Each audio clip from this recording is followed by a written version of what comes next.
여러분 안녕하십니까? 정관용입니다. 사회적 참사의 진상규명 및 안전사회 건설 등을 위한 특별법, 오늘 국회 본회의를 통과했습니다. 세월호 또 가습기 살균제 참사, 그 진상규명을 위한 특별조사위원회가 꾸려지게 된 거죠. 네, 이 법이 통과되자 환호성을 질렀다는 4.16 가족협의회 유경근 위원장의 이야기 들어보겠고요. 지금 정치권의 논란이 가장 뜨거운 특수활동비 문제, 이재명 성남시장이 할 이야기가 많답니다. 직접 입장 들어보죠. 7시 5분 시작되는 2부에서는요. 이 국정원 소속 변호사의 사망사건, 지금 자살로 알려져 있죠. 그런데 여러 가지 의혹이 있답니다. 오늘 유족들과 변호인단이 5대 의혹이 있다며 진상규명을 촉구했는데 유족 측 변호인단인 김필성 변호사 설명 들어보고요. 미디어 포커스까지 2부 시간에 준비하겠습니다. 잠깐 광고 듣고 출발하죠. 세월호 참사 그리고 가습기 살균제 참사에 대한 진상규명이 골자라고 할 수 있는 일명 사회적 참사법, 오늘 국회 본회의를 통과했습니다. 자, 여기에 대해서 4.16 가족협의회 유경근 위원장 이야기를 좀 듣겠습니다. 위원장님 안녕하세요. 네, 안녕하십니까. 위원장님도 오늘 국회 본회의장에 가셨었나요? 네, 본회의 참석했습니다. 예, 통과 딱 결정되고 뭐 환호성을 질렀다는데 그때 심정이 어떠셨어요? 사실 진상규명을 위한 여러 가지 많은 과정들이 있었습니다만 생각처럼 제대로 진상조사를 한 적은 거의 없었습니다. 일기특조에도 강제로 해산을 당했고요. 예. 이제 이번 법은 그런 진상조사 방해를 사전에 차단하는데 좀 주안점을 둔 법안이기 때문에 예. 이제부터야 진짜로 진상조사를 제대로 할 수 있겠다라는 좀 그런 기대가 있어서 예. 좀 가족들이 저도 마찬가지고 좀 환호를 했던 것 같습니다. 이제서야 시작이다 그런 말씀인가요? 네, 예. 그렇습니다. 지난해 그 1기 특별조사위원회 그 활동 기한 종료됐을 때 그 연장하자고 하다가 그게 안 돼가지고 그럼 아예 새로운 법을 만들자, 또 야당 그 당시에 여당이 반대하니까 패스트 트랙 해서 이제 1년 뒤라도 이 법 만들어 보자 했던 게 이제 성과를 본 거잖아요.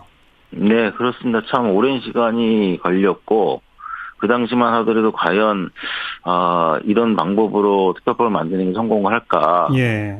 좀 의심도 많이 하고 그랬는데, 예. 근데 결국에는 좀 기다리고 또 포기하지 않고 있다 보니까 예. 또 오늘과 같은 날도 좀 오는 것 같습니다. 일부 근데 내용이 수정된 게 있는데 여야가 바뀌었기 때문에 여야 추천 바꾸는 거야 뭐 별 문제 아닌 것 같고, 네.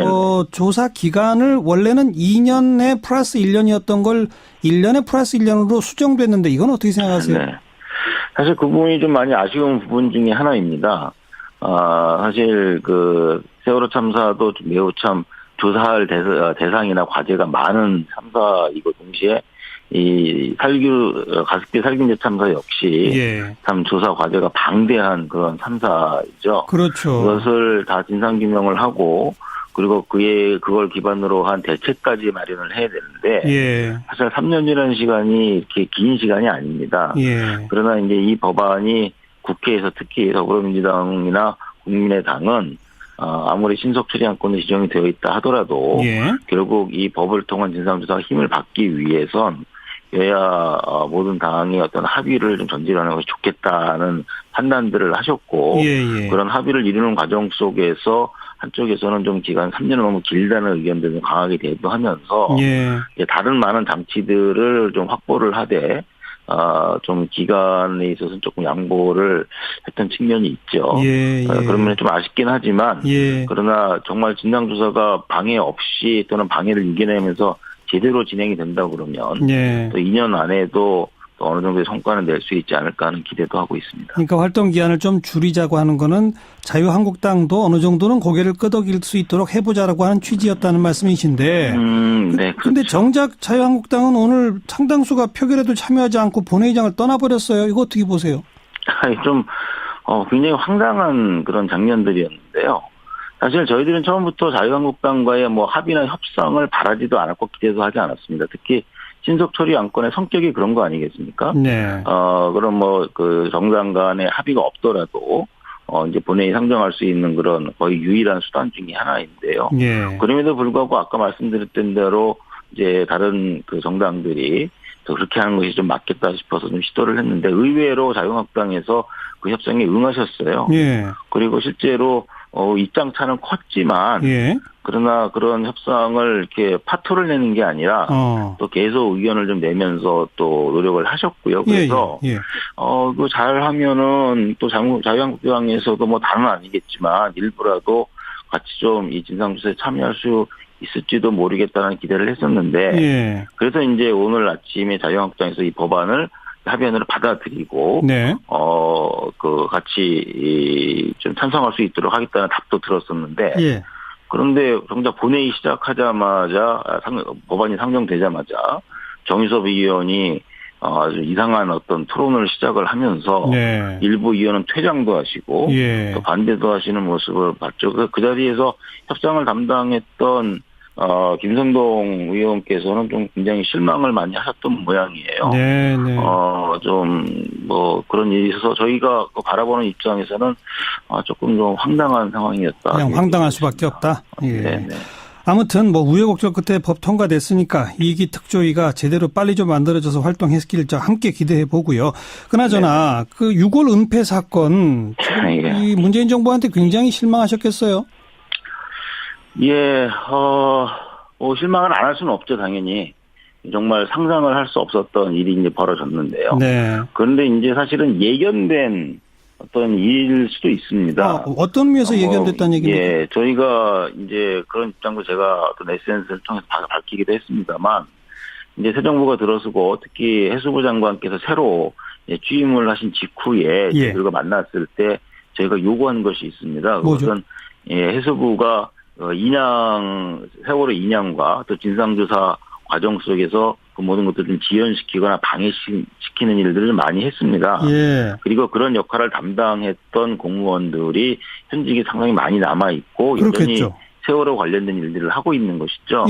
그래서 저희들이 요구한 것은 그런 과거에 대해서 자체적으로 조사도 하고 잘못된 것이 있으면 문책도 하고 그래서 인적 쇄신 그다음에 또 조직도 개편을 하는 일이 선행되어야만 인양 이후의 모든 일들이 순조롭게 풀릴 것이라는 그런 요구를 드린 적이 있었는데 이제 그것이 이렇게 잘 진행이 되지 않았고요. 결국에는 과거부터 이 세월호 문제를 담당을 하던 바로 그분들이 이 문제를 좀 일으켰던 것이죠. 그래서 좀 많이 아쉽고 그때 저희들의 의견을 조금 더 좀 심각하게 귀 기울여 들으셨더라면 알겠습니다. 이런 일들은 좀 예방할 수 있지 않았을까 생각합니다. 인적 쇄신 조직 개편이 안 되다 보니 과거 그 담당자들이 이런 일들을 벌였다 이 말씀이군요. 네. 그렇다면 총체적으로 김영춘 장관 책임지고 물러나야 된다고 보세요? 오늘 김영춘 장관께서 아침에 국회로 오시는 길에 저희를 찾아오셨습니다. 그래서 저희 모든 가족들이 좀 일관되게 말씀을 드렸는데 저희들은 김영춘 장관의 사퇴를 원하지 않습니다. 오히려 이번 일을 계기로 해서 그 장관께서 가지고 계셨던 그 여러 가지 뭐 좋은 계획들이 많이 계시거든요. 그러나 이제 저희가 볼 때는 부처를 완벽하게 장악하지 못하셨다. 이렇게 판단을 하기 때문에 오히려 이번 일을 계기로 이런 일이 재발되지 않도록 좀 계기로 삼으시면 좋겠다. 이런 의견을 말씀드렸습니다. 아까 말씀하신 인적 쇄신 조직 개편부터 좀 책임지고 해달라 이런 말씀이시겠네요. 그렇습니다. 여기까지 말씀드릴게요. 고맙습니다. 감사합니다. 4.16 가족협의회 유경근 위원장이었습니다.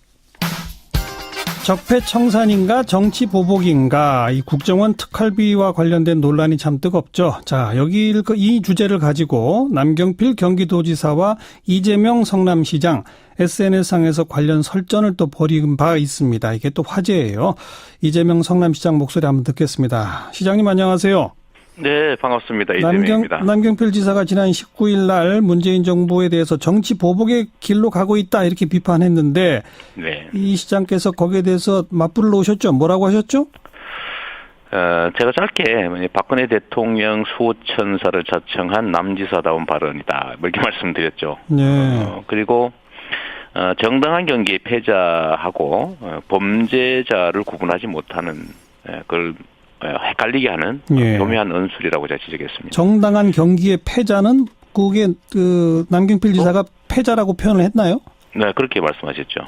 정당한 경기의 패자한테 보복하는 거 옳지 않다, 이렇게 얘기하셔서 지금 적폐청산의 대상이 된 사람들은 범죄 행위를 한 사람들에 대해서 그 법이 정한 정당한 응보, 책임을 묻는 것인데 지금 경기에 진 사람한테 보복하는 것은 전혀 다르죠. 예. 경기에 졌다고 누가 보복하겠습니까? 네. 그런데 이걸 마치 경기에 진 사람을 보복하는 것처럼 말하는 것은 소위 적폐 행위, 그러니까 범죄 행위를 한 행위를 마치 없는 죄를 만들어 뒤집어 씌우는 예. 그런 보복 행위인 것처럼 포장을 하고 있는 거죠. 그러니까 남경필 지사의 인식은 그 대선을 거쳐서 새로운 정권이 나왔다. 대선에서 우리들은 졌다. 그러니 우리는 패자다. 왜 우리한테 공격을 하느냐. 이런 논리라 이 말입니까? 근데 그걸 교묘하게 섞은 거죠. 그러니까 패자한테 대해서 보복을 한 거다라고 말하는데 예. 사실 이제 범죄 행위는 패자든 승자든 관계없이 법을 어기면 책임지는 거 아닙니까? 예를 그렇죠. 들면 지금 전병헌 전 수석 안타깝지만 뭐 수사에서 사퇴하고 지금 그냥 구속영장 청구하고 이런 상황인데 예. 네 편 내 편 가릴 게 아니라 잘못한 범죄 행위, 예. 아주 오래된 나쁜 행위들은 그 책임을 묻는 게 예. 정상적인 나라죠. 예. 그걸 안 하고 있던 사회가 이상한 사회였던 겁니다. 예. 그거를 남경필 지사께서 소속됐던 정치 집단은 그렇게 했나 봅니다. 그러니까 네. 죄를 지어도 처벌하지 않았던가 봐요. 예, 예. 죄를 지은 사람을 처벌하는 게 이상하게 느껴지는 걸 보면 예. 역시 우리가 생각하는 과거 분들 아니냐. 네. 퇴행적 사고를 가지고 있지 않냐 이런 생각이 좀 듭니다. 그런데 이제 일각에서 이게 뭐 정치보복 논란으로 이렇게 조금씩이라도 인식되는 근거가 되는 게 국정원 특수활동비, 법무부 특수활동비, 네. 국회 특수활동비, 이 특수활동비들이 과거부터 관행처럼 뭔가 조금 좀 이상하게 쓰여온 이런 일들이 있었기 때문 아니겠습니까? 이 점에 대해서 하나하나 좀 여쭤볼게요. 먼저 국정원 특수활동비가 지금 청와대에 현금으로 1억씩 뭐 이렇게 간 거, 이거는 과거 관행과 다르다고 보세요? 어떻게 다고 보세요?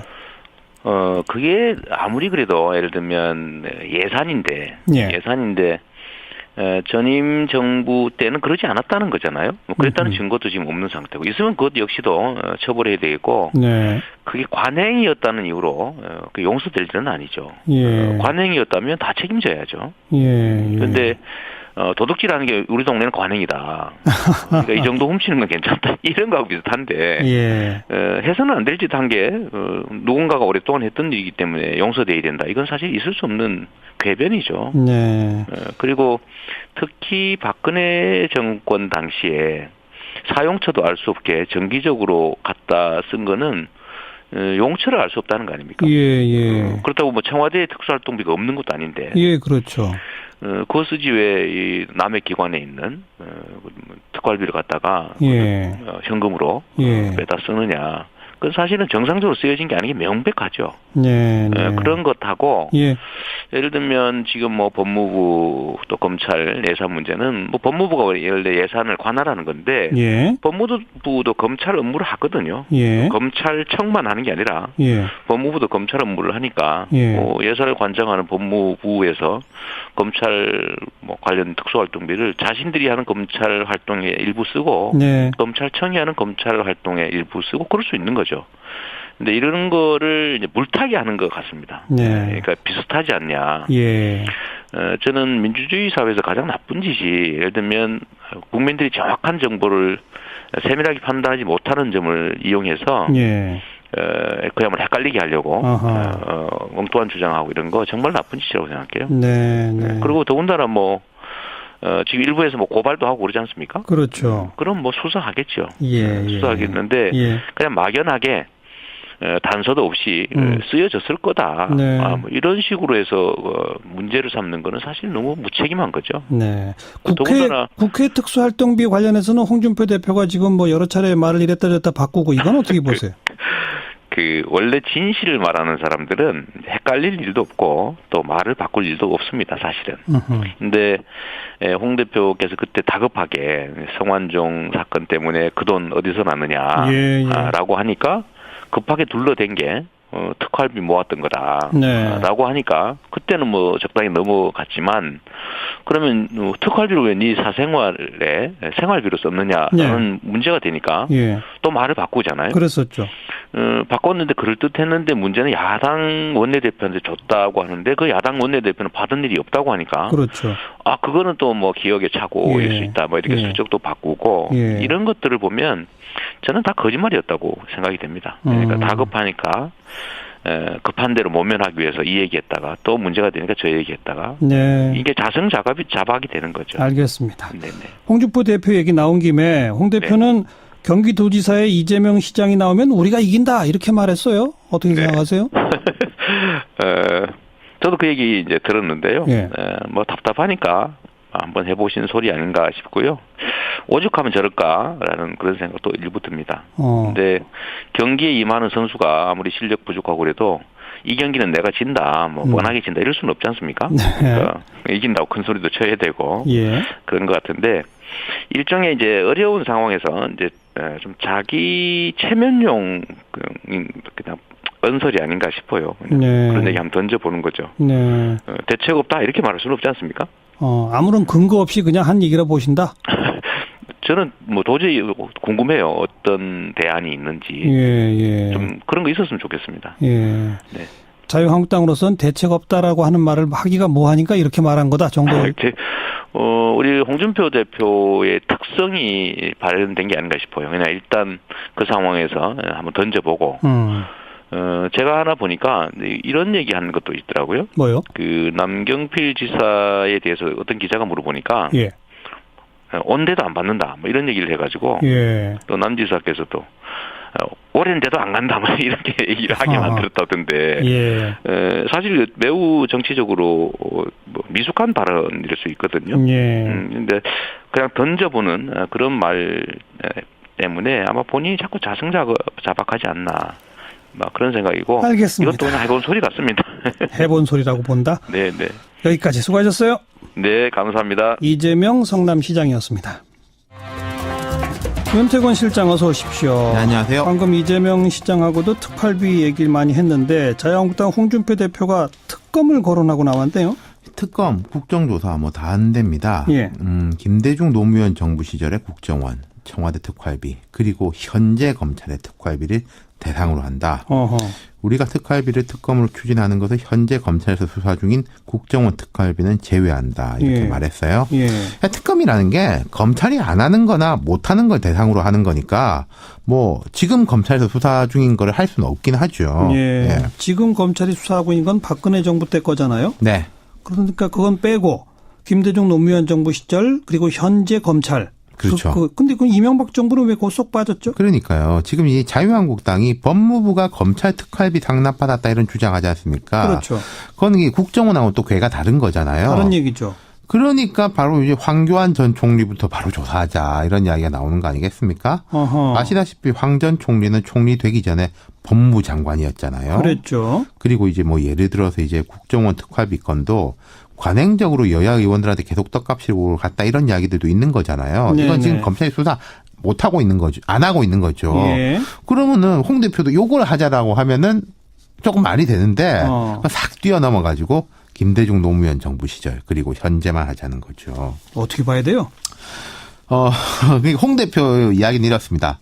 물타기 하기 위해 추진하는 것이 절대 아니라는 것을 분명히 밝힌다. 네. 이렇게 강조했어요. 예. 그러니까 최경환 의원 거하고 이건 별개다 이런 이야기인데. 근데 홍 대표 입에서 스스로 물타기 위해 하는 건 아니다라는 말을 했어요. 네. 아까 이런 비판을 받을 수 있다는 걸 생각하고 있는 거죠. 예. 이런 건 있을 거예요. 홍 대표가 최 의원을 보호할 생각은 별로 없을 겁니다. 최경환 의원 나가라고 한 사람. 나가라고 하는 거 아니겠습니까? 예. 근데 이제 최 의원이 검찰이 이제 최 의원 보고 28일에 나오라고 했어요. 그렇죠. 의원회관은 이미 압수수색 했는데. 했고, 예. 근데 최 의원이 오늘 의원총회에서 자유한국당 의원총회에서 목소리를 엄청 높였습니다. 내가 무너지면 다음은 여러분이다. 그러니까 의원들이 움직이죠. 예. 의원들이 생각하는 거는 이게 뭐 과거 정부 파헤치는 것보다는 지금 검찰이 혹시 전방위적 사정으로 들어오지 않을까. 그냥 박근혜 전 대통령에 대한 것뿐만 아니라 사실 이런 이야기가 여야에 쭉 나오고 있는 건 맞아요. 예. 그러니까 자유한국당 내에서 오히려 공수처 이야기도 나오는 게 이런 맥락이거든요. 예. 최경환 의원이 이런 이야기를 했습니다. 특검법 발의 등 공정한 수사를 받을 제도적 장치를 당에서 마련해달라. 근데 이 최경환 의원이 말한 특검법이라는 거는 나도 포함시키라는 거잖아요. 그렇죠. 이게 맥락이 좀 다르죠. 예. 거기에다가 이제 이채익 의원 같은 경우에 이런 말을 했습니다. 사정 한파가 계속 다가오는데 나는 괜찮겠지 네. 하는 안이라는 생각을 가지면 결국 우리는 다 무너지고 말 것이다. 예. 홍준표 의원도 사실은 여기서 자유롭지 않죠. 그렇죠. 대표도. 예. 근데 지금 전방위적 사정 국면이라고 봐야 됩니까?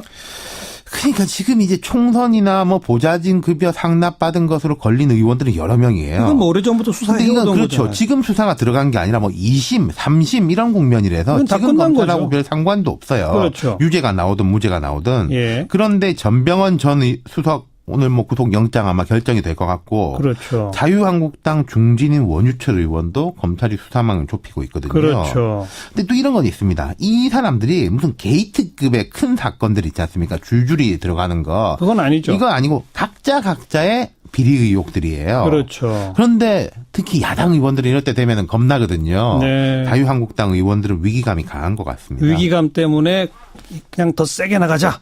그렇죠. 이겁니까? 그러니까 이게 먹힐 것이냐. 네. 저는 이게 극히 회의적인데 이런 게 먹히려면은 여론의 지지를 받든지 아니면 당이 힘이 있어야 되는데. 그렇죠. 세 가지 측면을 한번 보죠. 일단 논리 구조가 이런저런 의혹이 있는데 나는 죄가 없다. 예. 이런 의혹 자체 부당하다. 이렇게 가는 게 아니라 예. 너는 잘못한 게 없냐. 그렇죠. 과거에 너도 이랬으니까 이것부터 따져보자. 이런 식이니까. 궁색하죠. 네, 좀 궁색하고. 그리고 파괴력 문제인데 이런 거 흔히 이제 뭐 양패구상, 물타기라고 하는데 그럼 상대 약점을 탁 틀어줘야 되는데 네. 지금 구체적으로 치고 들어오는 게 없잖아요. 뭐 근거가 10년치를 다 뒤져보자. 예. 이러는 거 아니겠습니까? 예. 과거에 이랬다 소문이 있는데 이런 식이니까 여권이 별로 겁낼 이유가 없는 거예요. 뭐 또 시간도 많이 지났으니까 구체적 증거 같은 걸 갖고 있는 것도 별로 없을 그렇죠. 것이고. 또 세 번째, 특검 실제로 하려면은 바른정당, 국민의당 다 끌어들여야 할 거 아니겠습니까? 그 찬성해 줘야 되죠. 그렇죠. 근데 지금 이 논리와 이 사안이라면은 국민의당이 할 리가 없잖아요. 일단. 당연히 반대죠. 예. 그리고 평소에 바른정당에 대해 가지고 홍 대표를 비롯해 얼마나 수모를 줬습니까? 이럴 때 도와줄 리가 있겠어요. 안 도와주겠죠. 예. 어렵겠네요. 그렇죠. 수고하셨습니다. 감사합니다. 윤태곤 실장이었습니다. 시사잡기 1부 마칩니다. 잠깐 뉴스 들으시고요. 7시 5분 2부에 다시 옵니다. 오늘 하루 화제가 된 뜬 뉴스들부터 정리해드립니다. CBS의 김현지 기자, 오늘은 스튜디오에 직접 나왔습니다. 김 기자 어서 오세요. 네, 안녕하세요. 네, 첫 소식은요? 네, 권역 외상센터 지원 국민청원이 일주일 새 17만 명을 넘어섰습니다. 대단하네요. 네, 청와대 국민청원을 이끌어낸 중심엔 이국종 교수가 있는데요. 공동경비구역으로 귀순하다 총상을 입은 북한 군인을 치료했던 의사죠. 예. 이 교수가 센터의 인력과 장비난을 호소하자 국민들이 제도적, 인적 지원을 촉구하고 나선 겁니다. 네. 청원글 게시자는 언제까지 의인에게 희생을 바라는 사회가 돼야 하냐라면서 환자를 눈치 보지 않고 치료할 수 있게 최소한의 보편적인 삶을 살면서도 사명감을 지킬 수 해달라고 호소했습니다. 그 지원을 좀 정부가 확대해라 이거 아닙니까? 네, 맞습니다. 정부 반응은 좀 있어요? 네, 이 교수의 외침에 결국 보건복지부가 움직였습니다. 벌써 움직였어요? 네, 복지부는 권역 외상센터를 중심으로 중증 외상 분야 모두 수가나 급여 등을 전면적으로 개선해 활성화시키겠다는 방침을 밝혔습니다. 네, 잘 됐네요. 자, 다음 소식은요? 네, 실종된 아르헨티나 잠수함 사누안호가 폭발했다는 사실이 뒤늦게 확인됐습니다. 이 아르헨티나 해군은 실종 당일 사누안호와 15일 최후 교신한 뒤 이 수중 음파가 포착됐는데 이게 짧고 격렬한 폭발음과 일치한다고 밝혔습니다. 아하. 이 소식이 전해지자 해군기지 밖에서 구조 소식만을 기다렸던 가족들은 바닥에 주저앉아 울부짖었습니다. 이 가뜩이나 실종 일주일을 넘어서면서 산소 부족으로 골든타임을 놓쳤다는 우려가 커졌는데 폭발한 사실이 알려지면서 신락 같은 희망이 사라진 겁니다. 폭발 원인은 뭐 밝혀졌나요? 네, 원인은 아직 밝혀지진 않았는데요. 이게 배에 아무래도 문제가 있다고 승조원 가족들은 주장을 하고 있습니다. 예. 이게 1983년에 건조가 됐던 거더라고요. 네. 그래서 이 가족들은 이 낡고 엉터리인 잠수함을 내보냈다면서 거세게 비난하고 있습니다. 또 폭발음 소식을 알고도 일주일 넘게 가족들에게 알리지 않아 그릇된 희망을 계속 키우게 했다며 분노하고 있습니다. 네, 빨리 진상이 무슨 밝혀져야 되겠고요. 다음 소식은요? 네, 수험표 암거래입니다. 어제 대입 수능이 끝났죠. 이 고생한 수험생들이 다양한 분야에서 혜택을 받을 수 있는 수험표는 일명 만등 할인권으로도 불립니다. 문화 예술 공연은 물론 성형외과 시술도 할인된 가격 받을 수 있다는데요. 어허. 이게 최대 10만 원 정도에 거래되고 있다고 합니다. 수험표까지 암거래를 한다? 어떻게 거래가 돼요? 네, 이게 요즘 SNS를 타고 물밑 거래가 활성화된 건데요. 사실 수험표 거래는 이번이 처음이 아닙니다. 그전엔 주로 중고 장터에서 이뤄졌는데 여기선 글이 노출되기 때문에 신고당할 위험이 크거든요. 그래서 개인 메시지가 가능한 인스타그램 같은 SNS로 1대1 비밀 거래를 한다고 합니다. 이건 뭐 위법은 아니에요? 이게 수험표를 사고 파는 행위 자체는 불법이 아닙니다. 예. 하지만 수험표 할인 혜택을 받으려고 여기 수험표 사진이나 이름을 바꾸면 공문서 위조 또 변조죄에 해당해서 10년 이하의 징역형을 받을 수 있습니다. 명백한 불법이네요. 네, 맞습니다. 할인 혜택을 노리고 사는 거니까 당연히 사진이나 이름을 바꿔야 될 거 아니에요? 그렇죠. 바꿀 수밖에 없죠. 이거 하면 안 되겠네요. 수고하셨습니다. 네, 감사합니다. 김현지 기자였습니다. 국정원의 대선 개입 수사 방해 혐의로 검찰 조사를 받다가 국정원 소속 정치호 변호사가 지난달 30일 춘천 소양강댐 주차장에서 시신으로 발견된 일이 있었죠. 승용차에 번개탄을 피우고 자살했다. 이렇게 결론이 내려진 사안인데 오늘 그 유족들과 변호인단이 자살로 단정할 수 없다. 사망에 5대 의혹이 있다면서 진상규명을 촉구했네요. 고 정치호 변호사 유족협의회 변호인단의 김필성 변호사를 연결해봅니다. 변호사님 안녕하세요. 네, 안녕하세요. 이게 지금 부검까지 해서 자살로 결론 난 사안이었죠? 결론까지는 아직 안 났고요. 그 사법적으로 아무튼 결론은 아니고 네. 부검까지는 이미 진행이 된 사안이고. 예, 진행된 상황입니다. 자, 근데 5가지나 의혹사항이 있다고요? 뭡니까? 좀 정리를 해보면요. 예. 일단은 번개탄을 피우고 자살하기 전에 네. 주문진으로 가는 길에서 주문진 인근에서 이제 자살 시도를 한 번 더 했다고 해요. 예, 바다에 뛰어내렸는데 예. 구조됐었잖아요. 예, 그렇게 나오는데 예. 그 다리를 가보면 예. 그 다리가 사람이 자살을 시도를 하기 위해 뛰어내릴 수 있는 다리가 아닙니다. 그래요? 그러니까 어떤 식으로 돼 있냐면 다리가 바다가 시작되는 해안가 위에 해안 위에 다리가 놓여져 있고요. 예. 그리고 다리 한쪽은 모래사장이에요. 그리고 네. 반대쪽이 이제 바다가 시작되는 곳이어서 예. 도저히 사람이 뛰어들어서 거기서 죽을 수 있는 곳이라는 생각이 드는 곳이 아닙니다. 그러니까 뭐 10m, 20m 높은 다리 이런 게 아니다? 예, 그런 건 아닙니다. 그리고 이게 양쪽에 1차선이 교차되는 다리고요. 예. 또 근처에 이제 유명한 관광지들이 있어서 차가 많이 다니는 곳이래요. 그래서 지금 정치호 변호사가 당시에 뛰어내렸을 무렵에는 예. 차도 많이 다니고 있었고 실제로 목격했던 사람들을 지금 저희가 제보를 받은 게 있거든요. 예. 그러니까 그냥 길 가다가 갑자기 1차선, 그러니까 길 한가운데 차를 막고 내려가지고 두리번거리다가 뛰어내리더라라는 그래서 두리번거리는 게 자살을 하려고 두리번거리는 게 아니라 네. 저 사람이 물건을 찾고 있나 이런 생각이 드는 것처럼 두리번거리더니 뛰어내리더라는 거예요. 그래서 실제로 바다가 매우 얕아서 예. 뛰어내려서 정치호 변호사가 물에 빠져서 허우적거리는 것도 아니고 예. 그냥 이렇게 더듬더듬해서 걸어 나와서 당시에 해경이 구조한 건 맞는데 예. 구조들 당시에는 교각까지 나와가지고 이미 안전한 상태로 나와 있었어요. 그러니까 자기 발로 그냥 걸어 나왔다는 거죠? 그런 얘기입니다. 그러니까 자살 시도가 아니다라고 보시는 겁니까? 자살 시도인지 여부는 분명합니다만 진정한 의미로 자살을 하려고 했다기보다는 뭔가 자살 시도를 했다는 사실을 외부에 보여주기 위한 게 아닌가. 저희는 이제 그 정도 추측은 하고 있는데요. 누군가에게 나는 자살하려고 했습니다를 보여주기 위한 것 아니냐라는 의혹. 네, 그런 생각이 드는 겁니다. 적어도 진짜 자살 의도는 아니었다는 거죠. 또 두 번째는? 두 번째 이제 휴대폰 문제가 있는데요. 예. 정치호 변호사가 이제 휴대폰 3대를 사용했다고 합니다. 그중에 2대는 이제 정치호 변호사 명의로 개통이 됐던 2G 폴더폰이고 나머지 하나가 이제 누구의 명의인지는 모르겠지만 정치호 변호사가 평상시에 사용하고 있어서 주변 사람들이 알고 있는 번호라는 겁니다. 근데 지금 발견된 휴대폰이 정치호 변호사 명의로 돼 있던 폴더폰 하나만 발견되고 나머지 2개가 지금 없어진 상태입니다.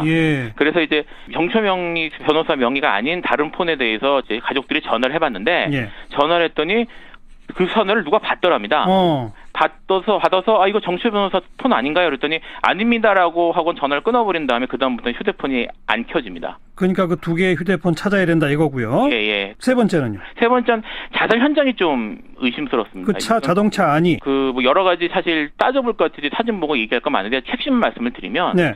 자살 현장이 일단 너무 깨끗합니다. 무슨 말이냐면 이게 일산화탄소 중독으로 죽었는데 예. 일산화탄소 중독이 이제 번개탄 때문에 일산화탄소 중독이 된 겁니다. 근데 예. 번개탄이 그 태울 때를 보면은 일산화탄소가 깨끗하게 나오는 게 아니고 여러 뭐 다른 가스들이 섞여 나와서 예. 매우 고통스럽다고 해요. 그래서 보통 자살 시도를 할 때는 뭐 술을 마신다든지 해가지고 뭐 이렇게 그거를 줄이려고 한다고 하긴 하는데 그럼에도 불구하고 지식사하는 거기 때문에 예. 그 시신이 깨끗할 수가 없는데 사실 시신이 매우 깨끗하고요. 그 다음에 예. 주변에 뭐 따서 마시지 않은 수조병도 그대로 놓여 있고 이런 것들이 전혀 흩어지지 않고 그대로 놓여 있고요. 예. 그리고 번개탄이 탄 모양도 좀 이상합니다. 아무튼 현장에 의문점이 많다. 예, 그런 거죠. 근데 부검해서 일산화탄소 중독이라고 나왔잖아요. 예. 그런데요, 거기에 무슨 의혹이 또 있어요? 그게 이제 네 번째 하고 연결이 되는 건데, 예. 뭐 일단 저희가 지금 받아본 게 제대로 아직 분석할 시간이 충분히 없어서 저희가 구체적인 내용들은 좀 더 확인을 해봐야 되겠습니다만, 저희가 1차적으로 보면 가장 큰 의혹은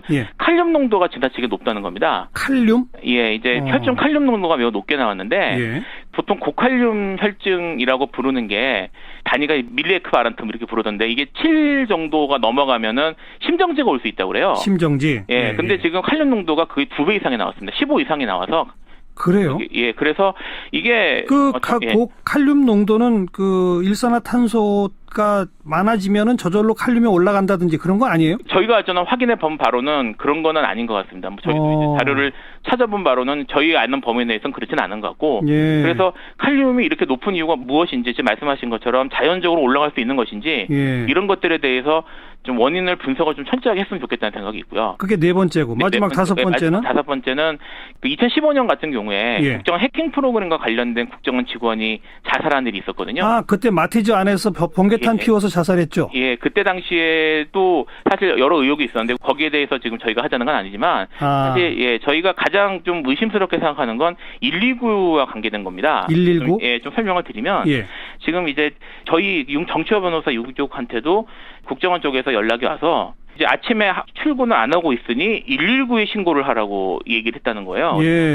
사실 상식적으로 아침에 출근이 좀 늦어진다고 119에 전화를 하라고 하는 건 이상하네요. 시안에서 이렇게 그때 당시에는 의족들이 무슨 119까지 신고를 하냐고 생각을 했다는데 그 이후에도 119에 신고했는지 여부에 대해서 몇 번 전화해서 확인을 하더랍니다. 그래서 결국은 이제 이쪽에서 119에 신고를 했는데 119에서 이건 119에서 실종자를 찾지는 않는다 그래가지고 112에 다시 신고를 해서 112에서 지금 다시 해가지고 경찰 쪽에서 찾은 거거든요.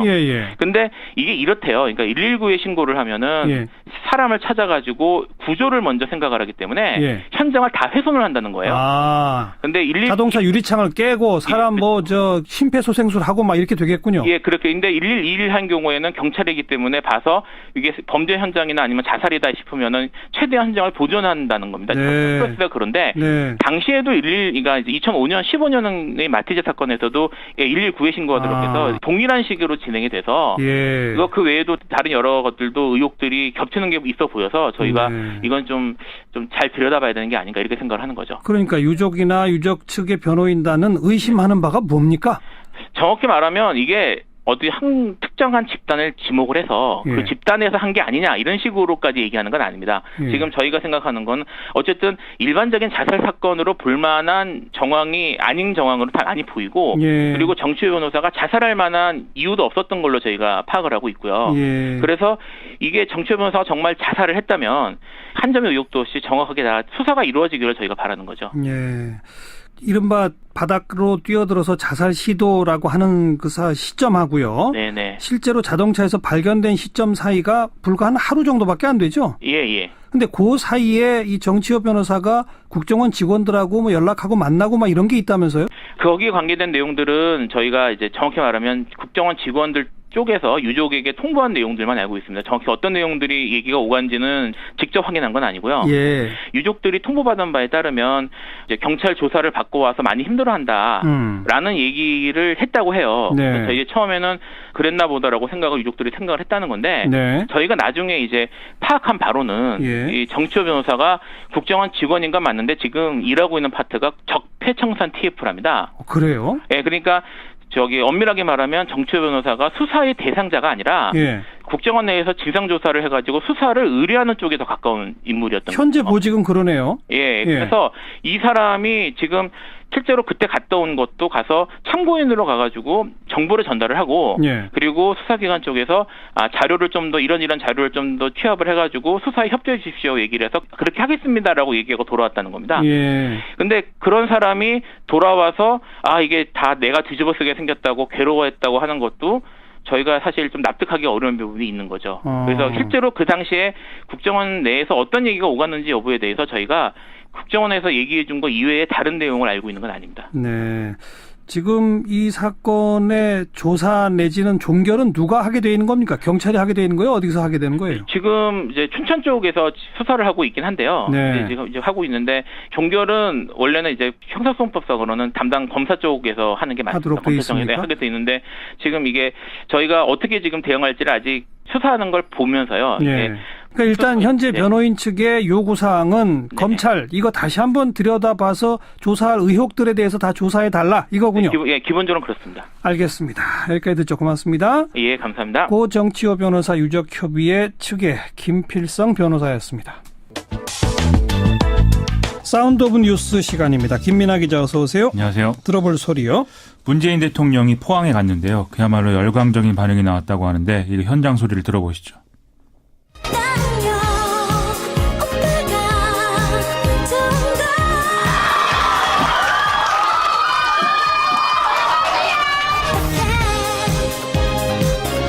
어제 수능 시험들은 잘 치렀어요?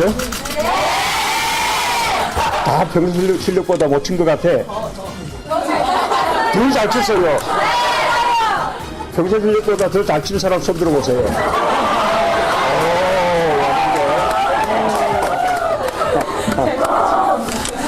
지진이 나고 난 뒤에 정신을 차려보니까 밤 7시 정도였어서 불안감이 너무 컸었는데 수능 연기가 됐다는 소리를 듣고 너무 다행이라고 생각을 했고 다 같이 나그네 운을 띄워주세요. 나는 그대들을 사랑합니다. 그대들도 나를 사랑합니까? 네, 사실은 뭐 짜고 한 것은 아닌데요. 시장님 미리 답을 가르쳐 주셨어요.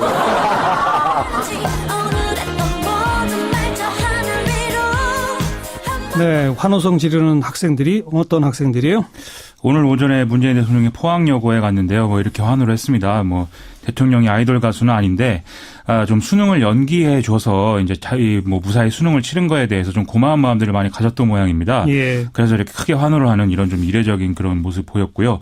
학생들과 교사들 정말 다행이다, 고맙다 이런 소회들을 계속 밝히는 그런 상황이었습니다.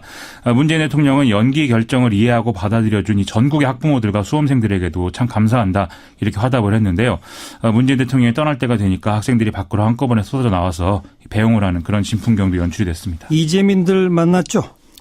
포항시 북구 흥해체육관에서 생활하는 이재민들을 만나서 이제 재난구호 급식소에서 직접 대통령이 식사도 했는데요.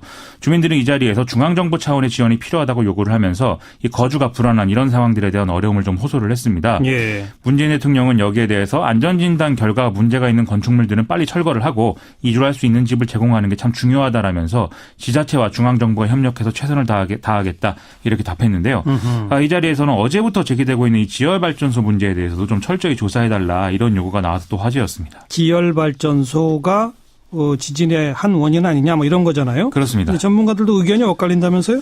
오늘 지진학 분야 4개 학회가 포항 지진 긴급 포럼을 열었는데요. 일단 외국의 사례 등을 이제 고려할 때 지열발전소가 지진 유발의 한 원인이 될 수 있다. 이런 의혹을 제기하는 것은 가능한 상황이다라는 것 같습니다. 예. 이 물과 같은 어떤 유체를 땅속에 주입을 하면 단층의 마찰력이 낮아지면서 이미 응력이 작용하고 있는 그런 지역의 경우에는 지진이 가속화될 수 있다. 이런 얘기인데요. 다만 포항의 지열발전소가 이 포항 지진의 원인이라는 결론이 나올 수 있을 것이냐. 그것에 대해서는 다소 회의적인 평가가 많은 것 같습니다. 왜요? 일단 문제가 된 외국 사례와 비교를 하면 포항지열발전소는 상대적으로 물 주입량이 이제 적은 편이고 또 외국 사례가 물을 이제 그 땅 속에 가둬놓는 그런 방식이었던 반면 이 포항에 있는 지열발전소는 뭐 주입과 배출이 동반되는 그런 시스템이어서 환경이 좀 다르다. 이런 점들을 같이 봐야 된다는 것이거든요. 네. 그런데 뭐 어쨌든 정밀 조사를 지금 진행 중인데 좀 결론이 좀 명확히 나서 불안감을 해소하는 게 제일 중요하지 않겠습니까? 그래야죠. 좀 빨리 결론 났으면 좋겠습니다. 다음 뉴스요.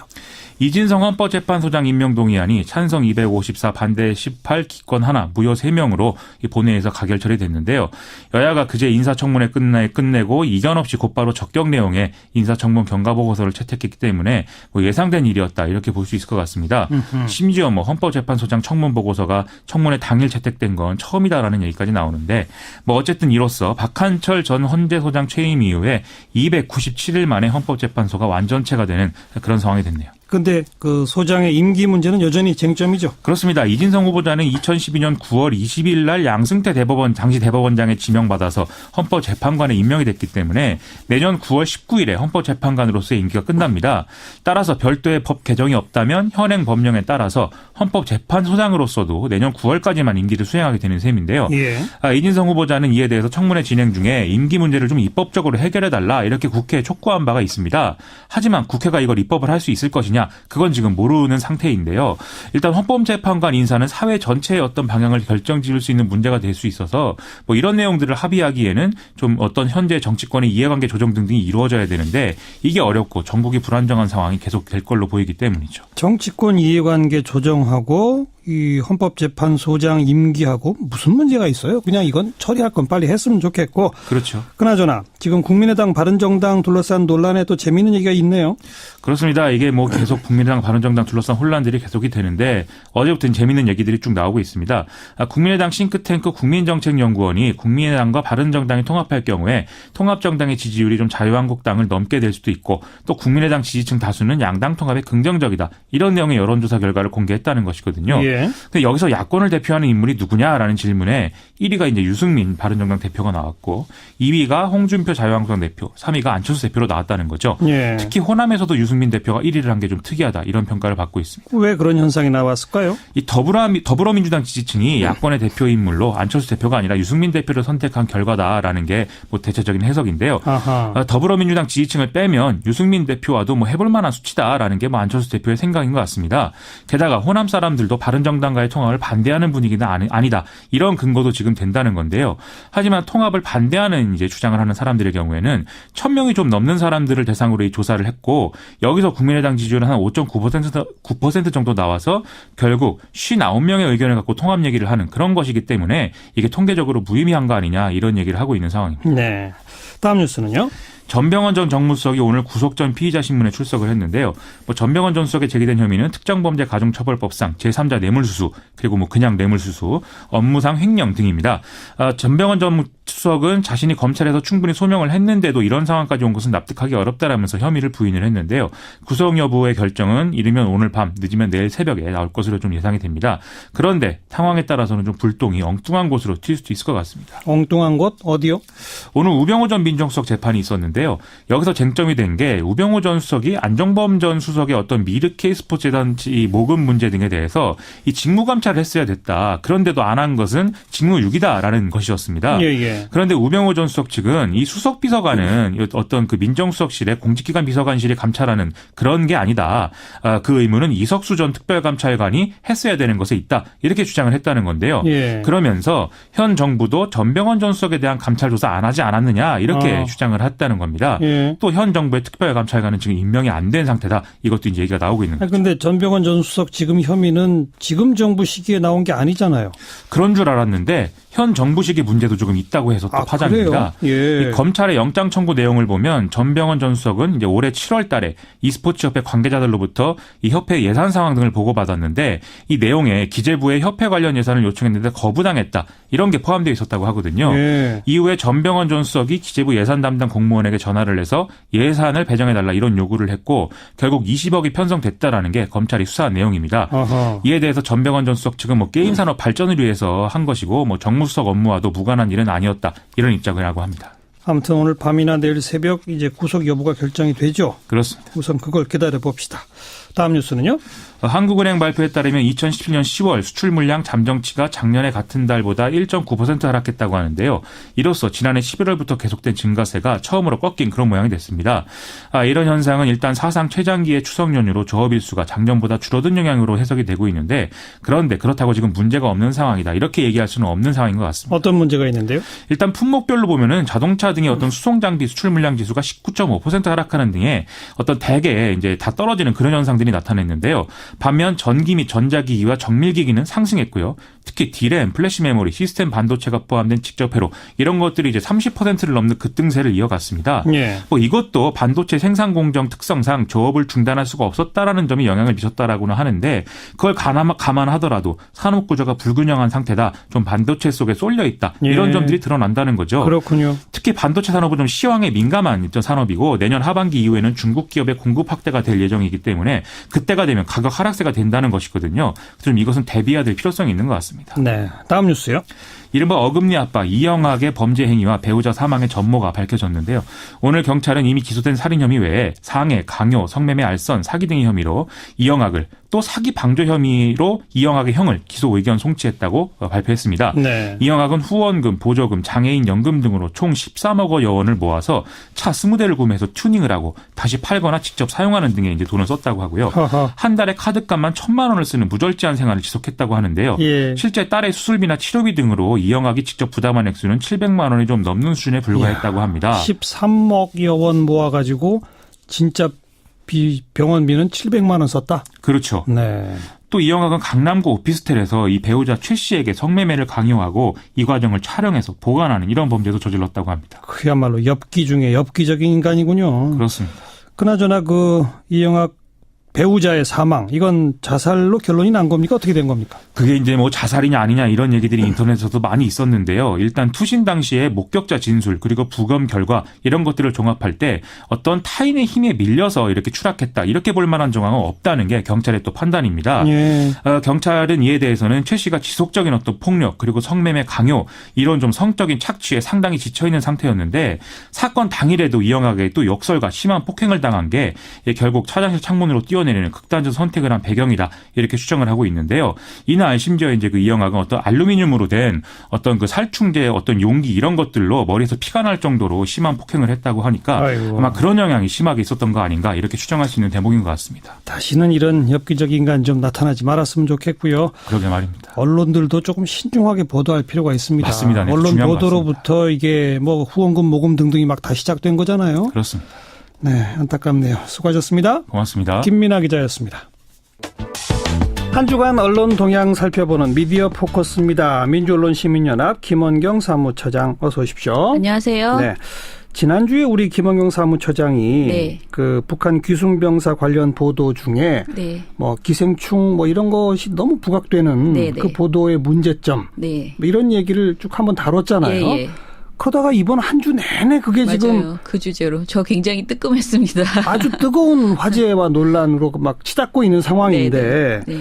이거 어떻게 우리가 좀 봐야 할지 다시 한번 차분하게 정리해 봅시다. 예, 제가 지난주 방송에서 지적한 것은 목요일 16일 저녁 종합 뉴스에서 당시 북한군 한 사람의 몸을 보면서 불필요할 정도로 자세하게 설명을 하고요. 기생충, 옥수수 이런 것들을 그리고 그 몸이 마치 북한의 실태를 알려주는 표본이라도 되는 양 과장해서 북한의 상황을 전하는 행태가 적절한지 언론에게 묻고 싶다는 취지였습니다. 그렇죠. 그런데 이후에 김종대 의원이 비슷한 문제 제기를 하신 것을 접했고요. 예. 이 사안에 대해서 언론들은 한 주 내내 시끄러웠는데요. 그 보도의 특징을 보면요.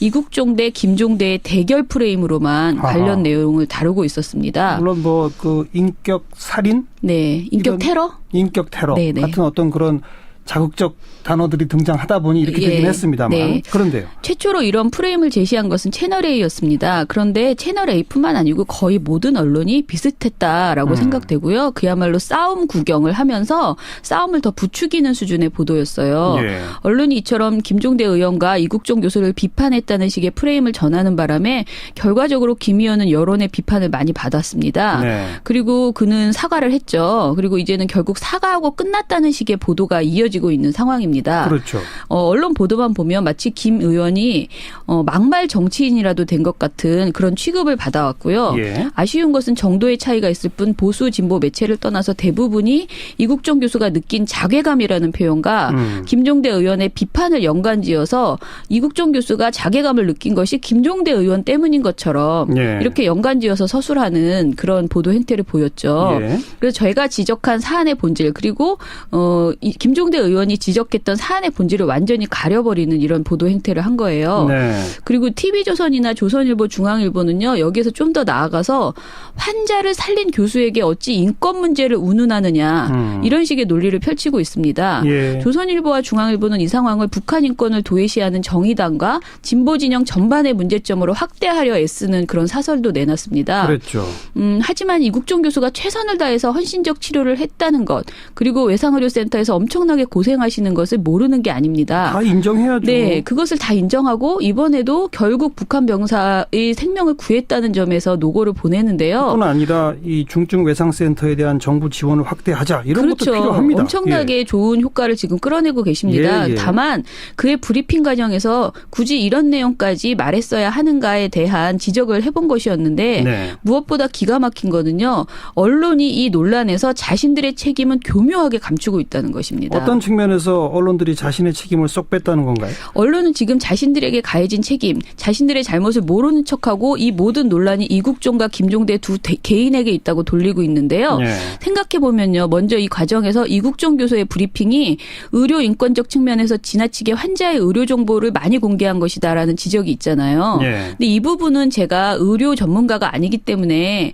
사실 이것에 대해서 가타부타 말씀드리기가 어려워요. 어디까지 정보를 공개하는 것이 의료 인권 측면에서 정확한지는 아무튼 의료인인 이국종 교수가 언론에 대한 이해가 부족해서 브리핑 과정에서 언론에 공개하기에는 다소 부적절한 내밀한 내용까지도 공개를 했다고 쳐요. 예. 그렇다면 언론이 그것을 그대로 받아쓰는 앵무새 역할만 하는 건 아니잖아요. 예. 그러니까 그걸 잘 들어보고 부각하지 말아야 할 내용은 부각하지 말고 이런 책임이 있거든요. 언론이. 그렇죠. 언론이란 것은 그 내용 중에서 적절한 잣대를 가지고 이것은 국민이 알 권리 차원에서 반드시 전해야 한다라고 판단하면 전하는 것이고 예. 이것은 알 권리보다는 개인의 인권이 더 소중한 사안이라고 판단하면 언급하지 말아야 됩니다. 그렇죠. 예를 들어서 어떤 범죄 사건이 있어요. 그러면 피의자가 피해자에게 어떤 행동을 했는지 특히 성추행 관련, 성폭행 관련 내용을 너무나 자세하게 경찰이 브리핑을 했다고 쳐요. 그렇게 하면 안 되죠. 예, 그런데 경찰이 브리핑을 했다 하더라도 언론은 그걸 그대로 받아쓰는 것이 아니고요. 언론 스스로 판단해서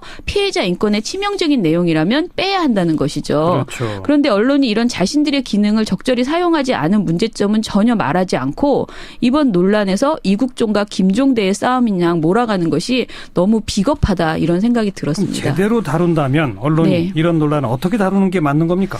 사실 이번 사태는 그동안 우리가 허투루 달아왔던 두 가지 측면이 한꺼번에 노출된 특이한 경우였죠. 뭐죠? 그러니까 환자의 개인정보 공개와 관련해서 공공의 이익, 그러니까 알 권리와 인권이 충돌하는 상황에 대해서 김종대 의원이 문제 제기를 했고요. 예. 이것에 대해서 심도 깊은 논의가 시작되어야 하는 상황이죠. 예. 그리고 의료 인권이라는 측면에 있어서도요. 그동안에는 그냥 사람을 살리는 게 가장 중요하다라는 부분이 좀 더 많았는데 우리 사회에서 이번 사건을 계기로 그 환자의 개인정보에 대해서 굉장히 민감하게 다뤄야 된다는 것이 한번 확인된 그런 사안이었어요. 문제 제기가 된 거죠. 그렇죠. 예. 그런데 당사자로 지목된 김 의원과 이 교수 역시 상대방만을 겨냥해서 공격 또는 분노를 표출한 것이 아니고요. 이런 현실의 구조에 대해서 지적을 한 것이라고 분명히 밝혔습니다. 그렇죠. 그런데도 언론이 개인 간의 분쟁이 벌어졌고 이 싸움을 중계하는 것처럼 전한 것은 분명히 문제고요. 아하. 제가 TV조선만 봐도 이국종 교수의 1차 브리핑 직후인 15일과 16일에 걸쳐서 여전히 위중, 기생충이 변수, 그리고 그 다음 날은 그러니까 15일 날 이랬고 16일은 기생충 만연, 북위생 충격이라는 보도를 내면서 기생충이라는 키워드에 집착하는 보도를 내놓은 바 있습니다. 예. 자신들이 이런 엉뚱한 보도를 해놓고 인권 문제를 제기한 김종대 의원을 일방적으로 문제를 일으킨 인물로 치부하는 보도를 하는 것은 너무 황당하다라는 생각이 들고요. 언론 인권은 늘 국민의 알 권리라는 명제 아래 사소하게 취급돼 왔고 의료 인권 역시 생명을 살리는 일 아래 과정의 문제로 2차적으로 취급되는 경우가 많았습니다. 이런 사안에 대해서 언론이나 의료나 모두 사람에 관한 것이고 사람에게 생명과 알 권리만큼 인권 보호도 매우 중요한 가치니까 그렇죠.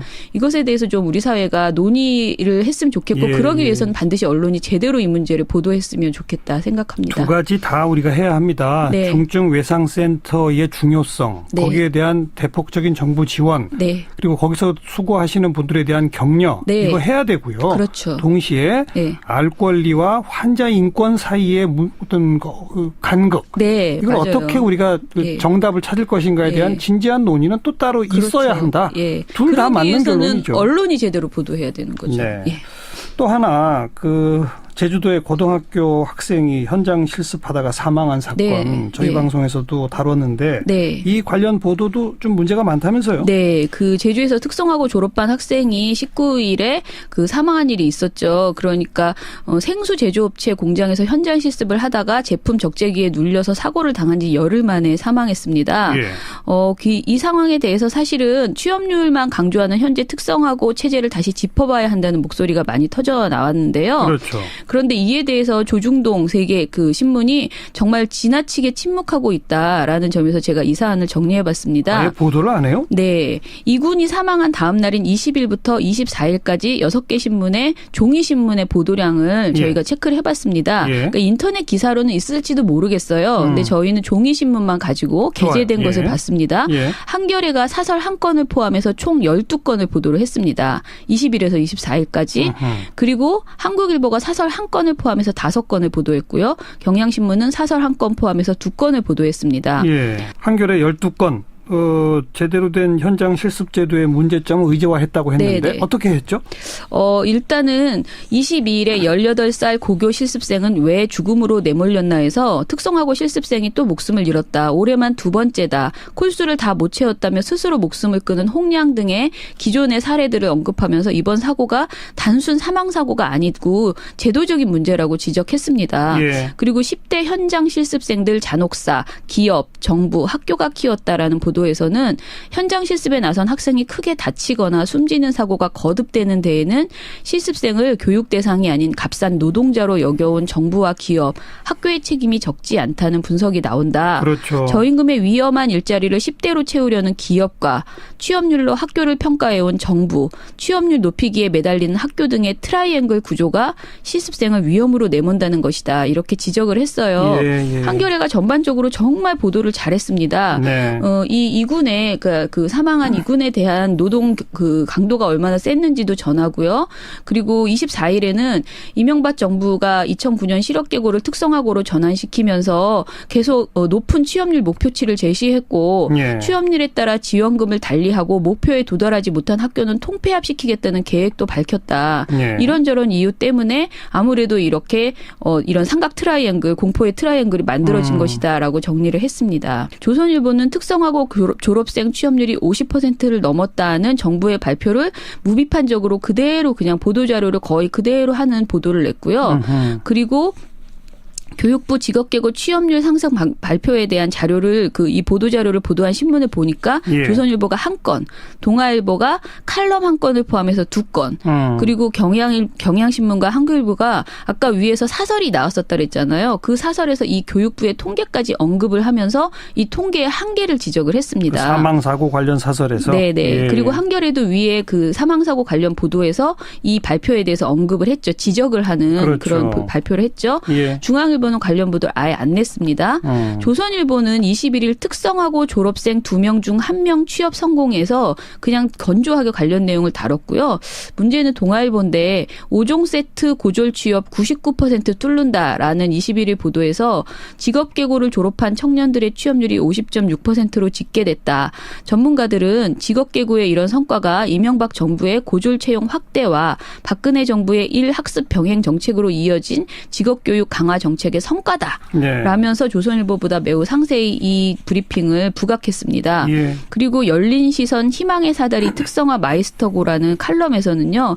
특성화고와 마이스터고의 취업은 2009년 16.7%에서 2016년 47.2%로 상승해왔다. 대학 진학자를 제외한 취업률은 72%에 달했다. 이는 대졸자 취업률인 67%보다 높다라고 하면서 굉장히 마이스터고의 이런 그 실적을 강조하는 이런 보도를 내놨습니다. 하지만 이 조선일보와 동아일보는 정부의 단순한 취업률 발표 안에 일의 질이 포함되어 있지 않다는 근본적인 문제를 얘기하지 않습니다. 어떤 취업이냐? 예, 그렇죠. 예. 한국일보와 경향신문은 이 문제점을 지적했는데요. 한국일보에서 아까 말한 23일 사설 반복되는 현장 실습생 참변 언제까지 방치할 건가에서는요. 교육부가 이런 그 통계를 냈다라고 말을 하면서요. 네. 그러나 특성화고 졸업생 중 고용보험에 가입한 일자리에 취업한 비율은 2012년 79.6%에서 2015년 58.8%로 떨어졌으니 아하. 이들에게 제공된 일의 질은 더 떨어진 셈이다라고 지적을 했습니다. 고용보험에도 가입 못하는 정도의 영세하고 열악한 일자리들에 취업했다. 그렇죠. 그래서 젊은이들이 안전한 곳에서 적정한 대우를 받을 때 더 열심히 일할 수 있는 것 아니냐 이런 내용을 정리를 했고요. 경향신문도 23일 사설 18세 고교 실습생을 죽음으로 내몬 노동인권 실태라는 보도에서요. 교육부가 그런 발표를 했지만 특성화고는 학생들을 취업에 유리한 현장 실습으로 내몰고 산업체들은 현장 실습생들을 노동 착취 대상으로 삼는 행태가 근절되지 않고 있다. 네. 이군 추모 촛불 집회에서 나온 특성화고 학생들의 외침대로 현장 실습생이 일하는 기계, 노예, 부속품이 되어서는 안 된다라고 호소하는 사설을 내놨습니다. 네. 자, 그리고 KBS 사태에 좀 뭔가 진전이 있다고요? 네. 바로 오늘 오후 3시 30분경에 감사원이 KBS 감사 결과 보고서를 발표했습니다. 예. 지난 10월 17일부터 11월 9일까지 이인호 이사장을 포함해서 KBS 이사진 11명의 업무 추진비 사적 사용 의혹을 조사했는데요. 네. 이번 발표에서 이사진 10명, 그러니까 한 분은 사임을 하셨기 때문에 10명에 대한 개개인의 업무 추진비 사적 사용을 모두 지적을 했습니다. 그래서 결론이 뭘 권고했습니까?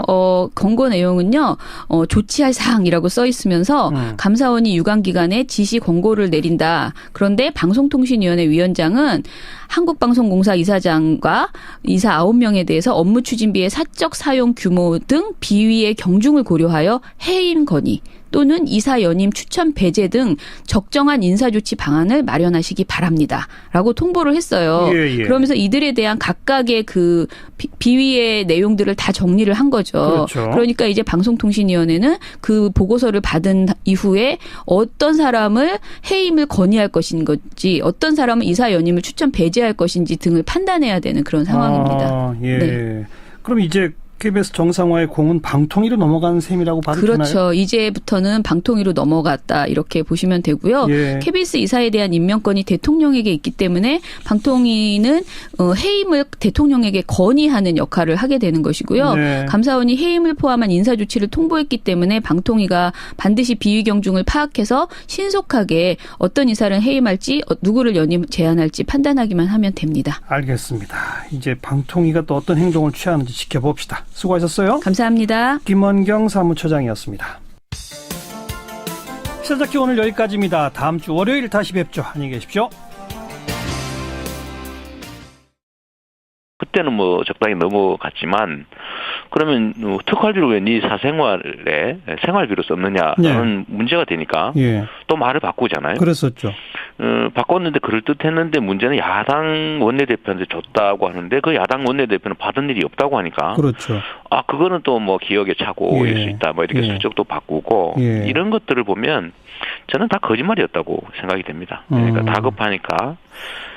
급한 대로 모면하기 위해서 이 얘기했다가 또 문제가 되니까 저 얘기했다가 이게 자성자박이 되는 거죠. 알겠습니다. 네네. 홍준표 대표 얘기 나온 김에 홍 대표는 경기도지사에 이재명 시장이 나오면 우리가 이긴다 이렇게 말했어요. 어떻게 생각하세요?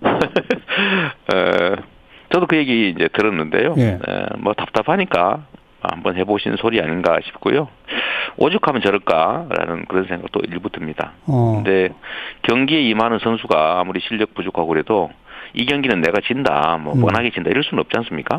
그러니까 이긴다고 큰 소리도 쳐야 되고 그런 것 같은데 일종의 이제 어려운 상황에서 이제 좀 자기 체면용 그냥 언설이 아닌가 싶어요. 그런 얘기 한번 던져보는 거죠. 대책 없다 이렇게 말할 수는 없지 않습니까? 아무런 근거 없이 그냥 한 얘기라 보신다? 저는 뭐 도저히 궁금해요. 어떤 대안이 있는지. 좀 그런 거 있었으면 좋겠습니다. 네. 자유한국당으로서는 대책 없다라고 하는 말을 하기가 뭐하니까 이렇게 말한 거다 정도. 우리 홍준표 대표의 특성이 발현된 게 아닌가 싶어요. 그냥 일단 그 상황에서 한번 던져보고. 제가 하나 보니까 이런 얘기 하는 것도 있더라고요. 뭐요? 그 남경필 지사에 대해서 어떤 기자가 물어보니까. 예. 온데도 안 받는다. 뭐 이런 얘기를 해가지고. 예. 또 남 지사께서도 오랜데도 안 간다. 뭐 이렇게 얘기를 하게 만들었다던데. 예. 사실 매우 정치적으로 뭐 미숙한 발언일 수 있거든요. 예. 근데 그냥 던져보는 그런 말 때문에 아마 본인이 자꾸 자승자박하지 않나. 막 그런 생각이고. 알겠습니다. 이것도 그냥 해본 소리 같습니다.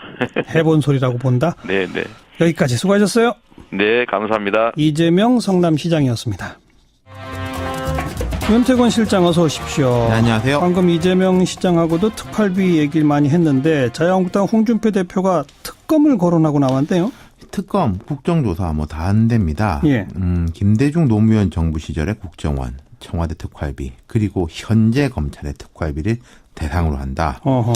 우리가 특활비를 특검으로 추진하는 것을 현재 검찰에서 수사 중인 국정원 특활비는 제외한다. 이렇게 말했어요. 예.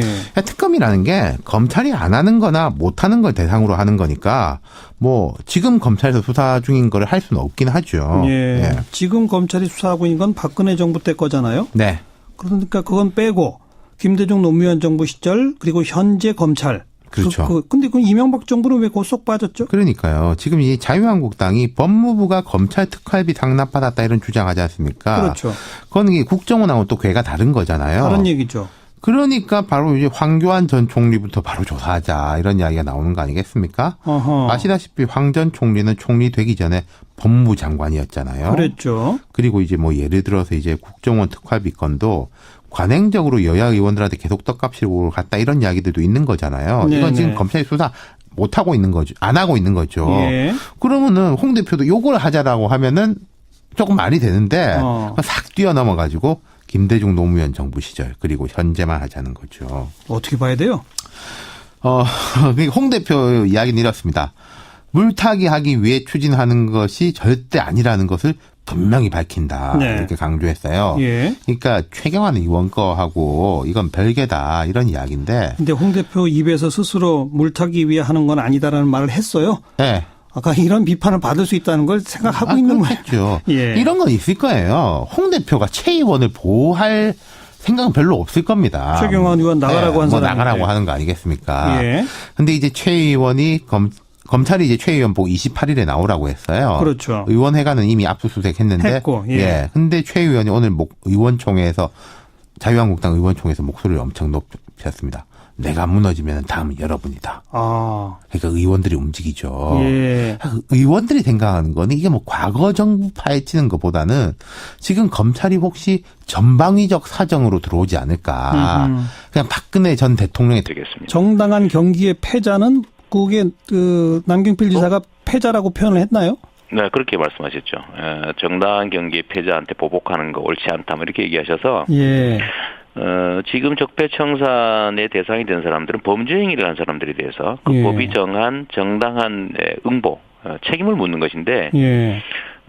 지금 경기에 진 사람한테 보복하는 것은 전혀 다르죠. 예. 경기에 졌다고 누가 보복하겠습니까? 네. 그런데 이걸 마치 경기에 진 사람을 보복하는 것처럼 말하는 것은 소위 적폐 행위, 그러니까 범죄 행위를 한 행위를 마치 없는 죄를 만들어 뒤집어 씌우는 그런 보복 행위인 것처럼 포장을 하고 있는 거죠. 그러니까 남경필 지사의 인식은 그 대선을 거쳐서 새로운 정권이 나왔다. 대선에서 우리들은 졌다. 그러니 우리는 패자다. 왜 우리한테 공격을 하느냐 이런 논리라 이 말입니까? 근데 그걸 교묘하게 섞은 거죠. 패자한테 대해서 보복을 한 거다라고 말하는데 사실 이제 범죄 행위는 패자든 승자든 관계없이 법을 어기면 책임지는 거 아닙니까? 예를 들면 지금 전병헌 전 수석 안타깝지만 뭐 수사에서 사퇴하고 지금 구속영장 청구하고 이런 상황인데 네 편 내 편 가릴 게 아니라 잘못한 범죄 행위, 아주 오래된 나쁜 행위들은 그것이 책임을 묻는 게 정상적인 나라죠. 그걸 안 하고 있던 사회가 이상한 사회였던 겁니다. 그거를 남경필 지사께서 소속됐던 정치 집단은 그렇게 했나 봅니다. 그러니까 죄를 지어도 처벌하지 않았던가 봐요. 죄를 지은 사람을 처벌하는 게 이상하게 느껴지는 걸 보면 역시 우리가 생각하는 과거 분들 아니냐. 뭐 퇴행적 사고를 가지고 있지 않느냐 이런 생각이 좀 듭니다. 그런데 이제 일각에서 이게 뭐 정치보복 논란으로 이렇게 조금씩이라도 인식되는 근거가 되는 게 국정원 특수활동비, 법무부 특수활동비, 국회 특수활동비, 이 특수활동비들이 과거부터 관행처럼 뭔가 조금 좀 이상하게 쓰여온 이런 일들이 있었기 때문 아니겠습니까? 이 점에 대해서 하나하나 좀 여쭤볼게요. 먼저 국정원 특수활동비가 지금 청와대에 현금으로 1억씩 뭐 이렇게 간 거, 이거는 과거 관행과 다르다고 보세요? 어떻게 다고 보세요? 그게 아무리 그래도 예를 들면 예산인데 전임 정부 때는 그러지 않았다는 거잖아요. 뭐 그랬다는 증거도 지금 없는 상태고 있으면 그것 역시도 처벌해야 되겠고 그게 관행이었다는 이유로 용서될 일은 아니죠. 관행이었다면 다 책임져야죠. 그런데 도둑질하는 게 우리 동네는 관행이다. 그러니까 이 정도 훔치는 건 괜찮다. 이런 거하고 비슷한데 해서는 안 될 짓 한 게 누군가가 오랫동안 했던 일이기 때문에 용서돼야 된다. 이건 사실 있을 수 없는 궤변이죠. 그리고 특히 박근혜 정권 당시에 사용처도 알 수 없게 정기적으로 갖다 쓴 거는 용처를 알 수 없다는 거 아닙니까? 그렇다고 뭐 청와대에 특수활동비가 없는 것도 아닌데. 그렇죠. 그거 쓰지 왜 이 남의 기관에 있는 특활비를 갖다가 현금으로 빼다 쓰느냐. 그건 사실은 정상적으로 쓰여진 게 아닌 게 명백하죠. 그런 것하고 예를 들면 지금 뭐 법무부 또 검찰 예산 문제는 뭐 법무부가 원래 예산을 관할하는 건데 법무부도 검찰 업무를 하거든요. 검찰청만 하는 게 아니라 법무부도 검찰 업무를 하니까 뭐 예산을 관장하는 법무부에서 검찰 뭐 관련 특수활동비를 자신들이 하는 검찰 활동에 일부 쓰고 검찰청이 하는 검찰 활동에 일부 쓰고 그럴 수 있는 거죠. 근데 이런 거를 이제 물타기 하는 것 같습니다. 그러니까 비슷하지 않냐. 저는 민주주의 사회에서 가장 나쁜 짓이 예를 들면 국민들이 정확한 정보를 세밀하게 판단하지 못하는 점을 이용해서 그야말로 헷갈리게 하려고 엉뚱한 주장하고 이런 거 정말 나쁜 짓이라고 생각해요. 그리고 더군다나 뭐 지금 일부에서 뭐 고발도 하고 그러지 않습니까? 그렇죠. 그럼 뭐 수사하겠죠. 수사하겠는데 그냥 막연하게 단서도 없이 쓰여졌을 거다. 뭐 이런 식으로 해서 문제를 삼는 거는 사실 너무 무책임한 거죠. 국회 특수활동비 관련해서는 홍준표 대표가 지금 뭐 여러 차례 말을 이랬다 저랬다 바꾸고 이건 어떻게 보세요? 원래 진실을 말하는 사람들은 헷갈릴 일도 없고 또 말을 바꿀 일도 없습니다, 사실은. 근데 홍 대표께서 그때 다급하게 성완종 사건 때문에 그 돈 어디서 났느냐라고 하니까 급하게 둘러댄 게 특활비 모았던 거다라고 하니까 또 이제 다른 그 정당들이 또 그렇게 하는 것이 좀 맞겠다 싶어서 좀 시도를 했는데 의외로 자유한국당에서 그 협상에 응하셨어요. 그리고 실제로 입장 차는 컸지만 그러나 그런 협상을 이렇게 파토를 내는 게 아니라 또 계속 의견을 좀 내면서 또 노력을 하셨고요. 그래서 그 잘하면은 또 자유한국당에서도 뭐 다는 아니겠지만 일부라도 같이 좀 이 진상조사에 참여할 수 있을지도 모르겠다는 기대를 했었는데 그래서 이제 오늘 아침에 자유한국당에서 이 법안을 합의안으로 받아들이고 그 같이 좀 찬성할 수 있도록 하겠다는 답도 들었었는데 그런데 정작 본회의 시작하자마자 법안이 상정되자마자 정유섭 의원이 아주 이상한 어떤 토론을 시작을 하면서 일부 의원은 퇴장도 하시고 또 반대도 하시는 모습을 봤죠. 그 자리에서 협상을 담당했던 김선동 의원께서는 좀 굉장히 실망을 많이 하셨던 모양이에요. 좀 뭐 그런 일이 있어서 저희가 바라보는 입장에서는 조금 좀 황당한 상황이었다. 그냥 황당할 수밖에 없다. 아무튼 뭐 우여곡절 끝에 법 통과됐으니까 이기 특조위가 제대로 빨리 좀 만들어져서 활동했길 함께 기대해 보고요.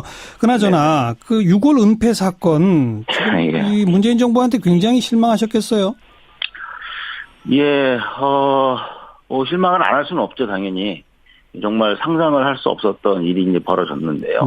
그런데 이제 사실은 예견된 어떤 일일 수도 있습니다. 어떤 의미에서 예견됐다는 얘기입니까? 저희가 이제 그런 입장도 제가 어떤 SNS를 통해서 밝히기도 했습니다만, 이제 새 정부가 들어서고 특히 해수부 장관께서 새로 취임을 하신 직후에 저희가 만났을 때 저희가 요구한 것이 있습니다. 그것은 해수부가 세월호 인양과 또 진상조사 과정 속에서 그 모든 것들을 좀 지연시키거나 방해시키는 일들을 많이 했습니다. 그리고 그런 역할을 담당했던 공무원들이 현직이 상당히 많이 남아있고 여전히 세월호 관련된 일들을 하고 있는 것이죠. 그래서 저희들이 요구한 것은 그런 과거에 대해서 자체적으로 조사도 하고 잘못된 것이 있으면 문책도 하고 그래서 인적 쇄신 그다음에 또 조직도 개편을 하는 일이 선행되어야만 인양 이후의 모든 일들이 순조롭게 풀릴 것이라는 그런 요구를 드린 적이 있었는데 이제 그것이 이렇게 잘 진행이 되지 않았고요. 결국에는 과거부터 이 세월호 문제를 담당을 하던 바로 그분들이 이 문제를 좀 일으켰던 것이죠. 그래서 좀 많이 아쉽고 그때 저희들의 의견을 조금 더 좀 심각하게 귀결해 들으셨더라면 알겠습니다. 이런 일들은 좀 예방할 수 있지 않았을까 생각합니다. 인적 쇄신 조직 개편이 안 되다 보니 과거 그 담당자들이 이런 일들을 벌였다 이 말씀이군요. 네. 그렇다면 총체적으로 김영춘 장관 책임지고 물러나야 된다고 보세요? 오늘 김영춘 장관께서 아침에 국회로 오시는 길에 저희를 찾아오셨습니다. 그래서 저희 모든 가족들이 좀 일관되게 말씀을 드렸는데 저희들은 김영춘 장관의 사퇴를 원하지 않습니다. 오히려 이번 일을 계기로 해서 그 장관께서 가지고 계셨던 그 여러 가지 좋은 계획들이 많이 계시거든요. 그러나 이제 저희가 볼 때는 부처를 완벽하게 장악하지 못하셨다. 이렇게 판단을 하기 때문에 오히려 이번 일을 계기로 이런 일이 재발되지 않도록 좀 계기로 삼으시면 좋겠다. 이런 의견을 말씀드렸습니다. 아까 말씀하신 인적 쇄신 조직 개편부터 좀 책임지고 해달라 이런 말씀이시겠네요. 그렇습니다. 여기까지 말씀드릴게요. 고맙습니다. 감사합니다. 4.16 가족협의회 유경근 위원장이었습니다. 적폐청산인가 정치보복인가 이 국정원 특활비와 관련된 논란이 참 뜨겁죠. 자, 이 주제를 가지고 남경필 경기도지사와 이재명 성남시장 SNS상에서 관련 설전을 또 벌인 바 있습니다. 이게 또 화제예요. 이재명 성남시장 목소리 한번 듣겠습니다. 시장님 안녕하세요. 네, 반갑습니다. 이재명입니다. 남경필 지사가 지난 19일 날 문재인 정부에 대해서 정치 보복의 길로 가고 있다 이렇게 비판했는데 이 시장께서 거기에 대해서 맞불을 놓으셨죠? 뭐라고 하셨죠? 제가 짧게 박근혜 대통령 수호천사를 자청한 남지사다운 발언이다 이렇게 말씀드렸죠. 그리고 정당한 경기의 패자하고 범죄자를 구분하지 못하는 그걸 헷갈리게 하는 교묘한 언술이라고 제가 한 것뿐만 아니라 사실 이런 이야기가 여야에 쭉 나오고 있는 건 맞아요. 그러니까 자유한국당 내에서 오히려 공수처 이야기도 나오는 게 이런 맥락이거든요. 최경환 의원이 이런 이야기를 했습니다. 특검법 발의 등 공정한 수사를 받을 제도적 장치를 당에서 마련해달라. 근데 이 최경환 의원이 말한 특검법이라는 거는 나도 포함시키라는 거잖아요. 그렇죠. 이게 맥락이 좀 다르죠. 거기에다가 이제 이채익 의원 같은 경우에 이런 말을 했습니다. 사정 한파가 계속 다가오는데 나는 괜찮겠지 하는 아니라는 생각을 가지면 결국 우리는 다 무너지고 말 것이다. 홍준표 의원도 사실은 여기서 자유롭지 않죠. 그렇죠. 대표도. 근데 지금 전방위적 사정 국면이라고 봐야 됩니까? 그러니까 지금 이제 총선이나 보좌진 급여 상납받은 것으로 걸린 의원들은 여러 명이에요. 이건 오래전부터 수사해오던 거잖아요. 그렇죠. 지금 수사가 들어간 게 아니라 2심, 3심 이런 국면이라서 지금 검찰하고 별 상관도 없어요. 그렇죠. 유죄가 나오든 무죄가 나오든. 그런데 전병헌 전 수석 오늘 구속영장 아마 결정이 될 것 같고. 그렇죠. 자유한국당 중진인 원유철 의원도 검찰이 수사망을 좁히고 있거든요. 그렇죠. 근데 또 이런 건 있습니다. 이 사람들이 무슨 게이트급의 큰 사건들 있지 않습니까? 줄줄이 들어가는 거. 그건 아니죠. 이거 아니고 각자의 비리 의혹들이에요. 그렇죠. 그런데 특히 야당 의원들이 이럴 때 되면은 겁나거든요. 자유한국당 의원들은 위기감이 강한 것 같습니다. 위기감 때문에 그냥 더 세게 나가자. 그렇죠. 이겁니까? 그러니까 이게 먹힐 것이냐. 저는 이게 극히 회의적인데 이런 게 먹히려면은 여론의 지지를 받든지 아니면 당이 힘이 있어야 되는데. 그렇죠. 세 가지 측면을 한번 보죠. 일단 논리 구조가 이런저런 의혹이 있는데 나는 죄가 없다. 예. 이런 의혹 자체 부당하다. 이렇게 가는 게 아니라 예. 너는 잘못한 게 없냐. 그렇죠. 과거에 너도 이랬으니까 이것부터 따져보자. 이런 식이니까. 궁색하죠. 네, 좀 궁색하고. 그리고 파괴력 문제인데 이런 거 흔히 이제 뭐 양패구상, 물타기라고 하는데 그럼 상대 약점을 탁 틀어줘야 되는데 네. 지금 구체적으로 치고 들어오는 게 없잖아요. 뭐 10년치를 다 뒤져보자. 예. 이러는 거 아니겠습니까? 예. 과거에 이랬다 소문이 있는데 이런 식이니까 여권이 별로 겁낼 이유가 없는 거예요. 뭐 또 시간도 많이 지났으니까 구체적 증거 같은 걸 갖고 있는 것도 별로 없을 그렇죠. 것이고. 또 세 번째, 특검 실제로 하려면은 바른정당, 국민의당 다 끌어들여야 할 거 아니겠습니까? 그 찬성해 줘야 되죠. 그렇죠. 근데 지금 이 논리와 이 사안이라면은 국민의당이 할 리가 없잖아요. 일단. 당연히 반대죠. 예. 그리고 평소에 바른정당에 대해 가지고 홍 대표를 비롯해 얼마나 수모를 줬습니까? 이럴 때 도와줄 리가 있겠어요. 안 도와주겠죠. 예. 어렵겠네요. 그렇죠. 수고하셨습니다. 감사합니다. 윤태곤 실장이었습니다. 시사잡기 1부 마칩니다. 잠깐 뉴스 들으시고요. 7시 5분 2부에 다시 옵니다. 오늘 하루 화제가 된 뜬 뉴스들부터 정리해드립니다. CBS의 김현지 기자, 오늘은 스튜디오에 직접 나왔습니다. 김 기자 어서 오세요. 네, 안녕하세요. 네, 첫 소식은요? 네, 권역 외상센터 지원 국민청원이 일주일 새 17만 명을 넘어섰습니다. 대단하네요. 네, 청와대 국민청원을 이끌어낸 중심엔 이국종 교수가 있는데요. 공동경비구역으로 기순하다 총상을 입은 북한 군인을 치료했던 의사죠. 예. 이 교수가 센터의 인력과 장비난을 호소하자 국민들이 제도적, 인적 지원을 촉구하고 나선 겁니다. 네. 청원글 게시자는 언제까지 의인에게 희생을 바라는 사회가 돼야 하냐라면서 환자를 눈치 보지 않고 치료할 수 있게 최소한의 보편적인 삶을 살면서도 사명감을 지킬 수 해달라고 호소했습니다. 그 지원을 좀 정부가 확대해라 이거 아닙니까? 네, 맞습니다. 정부 반응은 좀 있어요? 네, 이 교수의 외침에 결국 보건복지부가 움직였습니다. 벌써 움직였어요? 네, 복지부는 권역 외상센터를 중심으로 중증 외상 분야 모두 수가나 급여 등을 전면적으로 개선해 활성화시키겠다는 방침을 밝혔습니다. 네, 잘 됐네요. 자, 다음 소식은요? 네, 실종된 아르헨티나 잠수함 사누안호가 폭발했다는 사실이 뒤늦게 확인됐습니다. 이 아르헨티나 해군은 실종 당일 사누안호와 15일 최후 교신한 뒤 이 수중 음파가 포착됐는데 이게 짧고 격렬한 폭발음과 일치한다고 밝혔습니다. 아하. 이 소식이 전해지자 해군기지 밖에서 구조 소식만을 기다렸던 가족들은 바닥에 주저앉아 울부짖었습니다. 이 가뜩이나 실종 일주일을 넘어서면서 산소 부족으로 골든타임을 놓쳤다는 우려가 커졌는데 폭발한 사실이 알려지면서 신락 같은 희망이 사라진 겁니다. 폭발 원인은 뭐 밝혀졌나요? 네, 원인은 아직 밝혀지진 않았는데요. 이게 배에 아무래도 문제가 있다고 여러분 안녕하십니까? 정관용입니다. 사회적 참사의 진상규명 및 안전사회 건설 등을 위한 특별법, 오늘 국회 본회의를 통과했습니다. 세월호 또 가습기 살균제 참사, 그 진상규명을 위한 특별조사위원회가 꾸려지게 된 거죠. 네, 이 법이 통과되자 환호성을 질렀다는 4.16 가족협의회 유경근 위원장의 이야기 들어보겠고요. 지금 정치권의 논란이 가장 뜨거운 특수활동비 문제, 이재명 성남시장이 할 이야기가 많답니다. 직접 입장 들어보죠.